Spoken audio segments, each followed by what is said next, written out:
Maaari na po kayo umupo. Sino ba sa lumipan sa ating klase ngayon?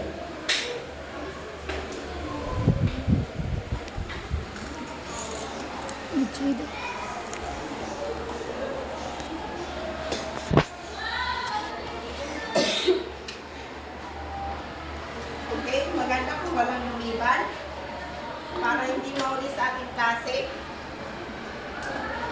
Ayun. Sino ba sa inyo ang makapagbigay ng tinalakay natin noong nakaraang linggo? Binibining Sharet. Magaling. Ngayon, mayroon akong hinahanda na pangganyan.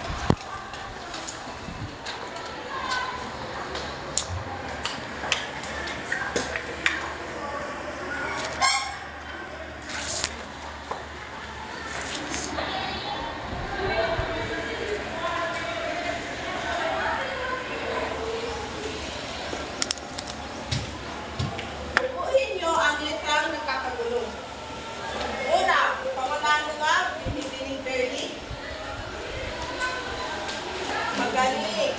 Ang una ay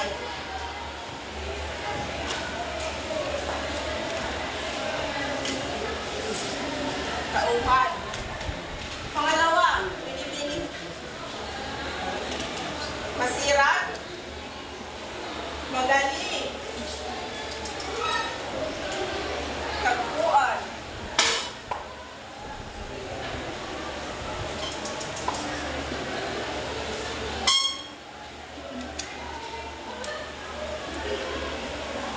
Pangatlo, binibining pendyo. Magaling kung talian. Pang-apat, binibining hiya.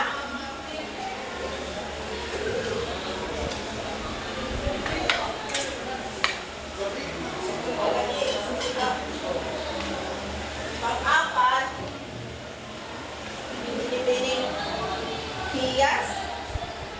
Magaling.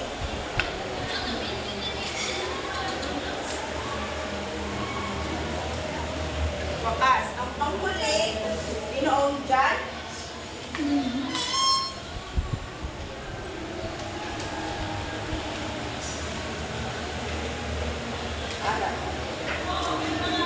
Handa na ba kayo sa ating susunod na talakayan? Bago tayo tumuha sa ating puma na talakayan, meron akong payungin.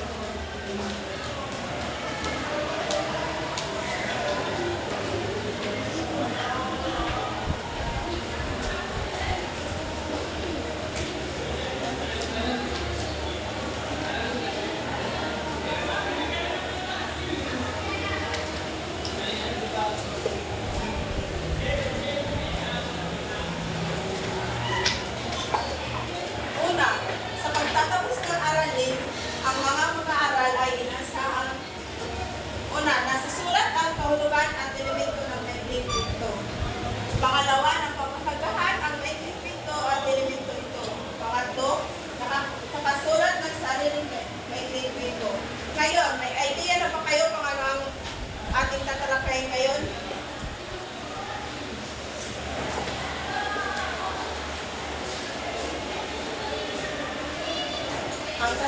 Ang tatalakayin ngayon at ngayong araw na ito, maikling pinto. Para sa inyo, ano nga ba ang maikling pinto? Sige nga, binibining Sharet. Para sa inyo, ano ang maikling pinto? Magaling. Ang sa maikling pinto, ito ay sangay ng salaysay na may isang paghintalan. Pangalawa, may isang madulang bahagi ng buhay na tinatalakay. May isang pangunahing tauhan, may mahalagang tagpo.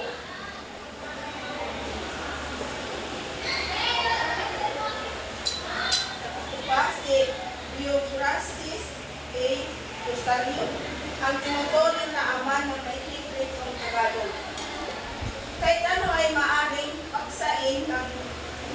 manonotista o manunulat ng maikling kwento, maaaring hango ito sa mga pangyayari sa totoong buhay at maaaring din ito'y matungkol sa pamamalangan at mga bagay na ito. Bagay na hindi may paliwanag ng aking alaman.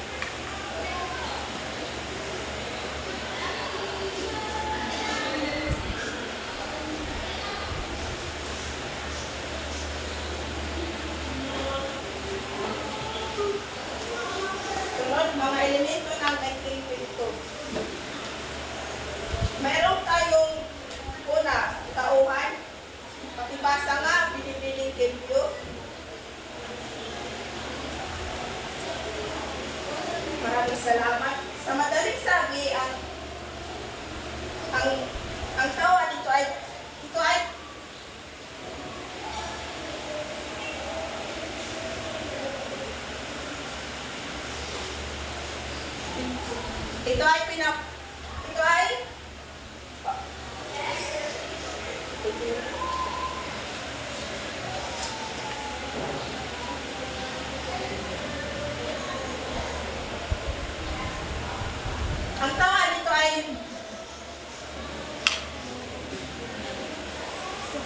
ito ay sa mga paunahan na sa agpinto.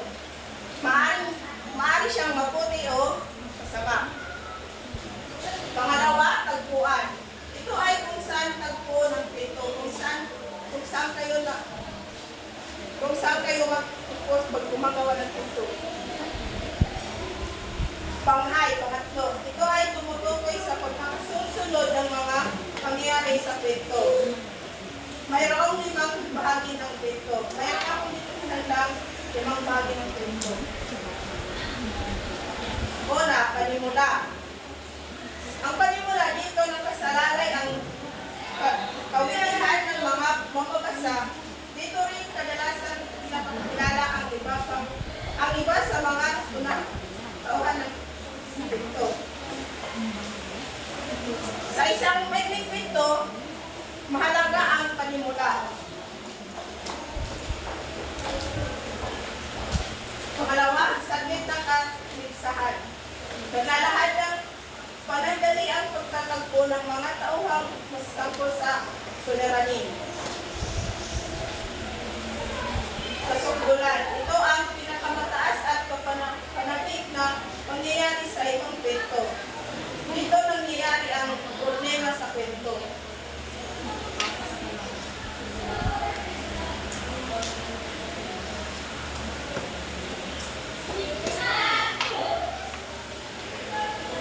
Sunod, kakalasan.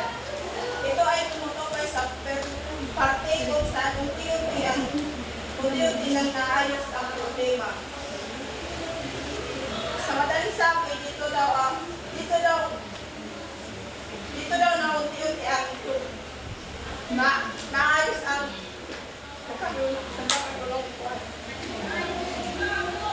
wakas. Ito ay tumutukoy kung paano magwakas o natapos ang kahihinatnan o resolusyon ng kwento ay maaaring masaya o malungkot. Sa isang kwento may masaya at may malungkot na naman.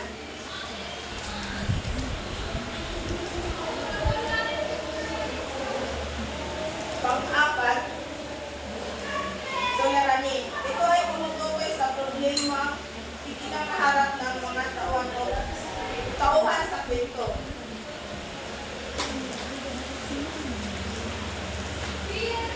Pang-lima, tunggalian.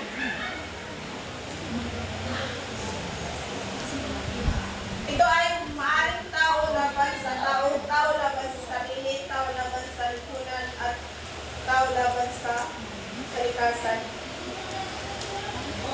Hindi ko na ito mapalaman kasi nandiyan na. Paksang diwa, ito ay ang pinakakaluluwa ng kwento. Kaisipan, ito ay ang minsay ng maikling kwento sa magbabasa.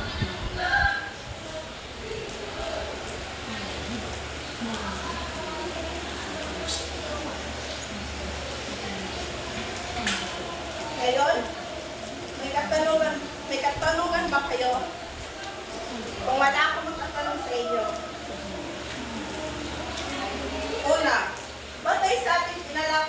Class, ano ang maikling kwento? Ginoong John? Tama.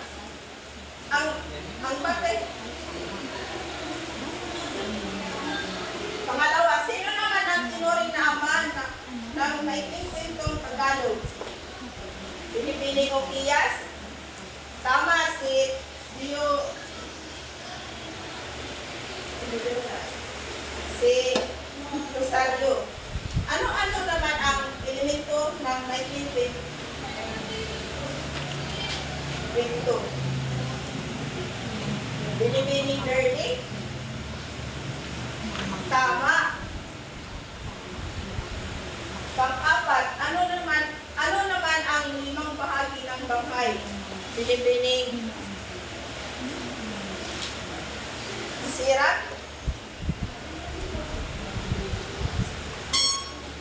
Tama.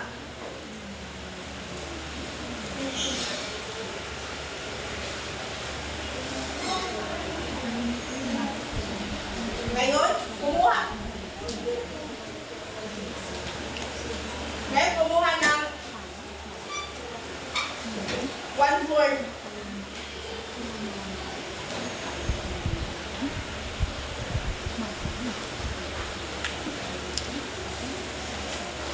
Ito yung katanungan.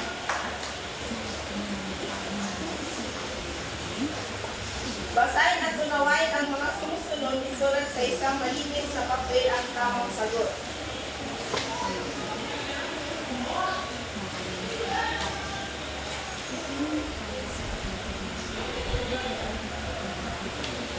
Maaaring tapos ka ba? Pakipasa sa harapan.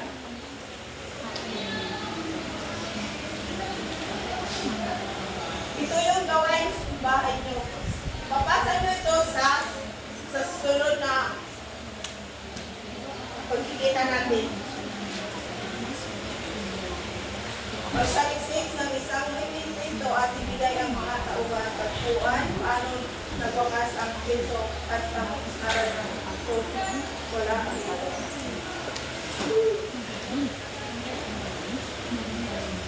At yun lang po, maraming salamat pa muna. Magsitayo ang lahat para sa panghuling panalangin. Kasama.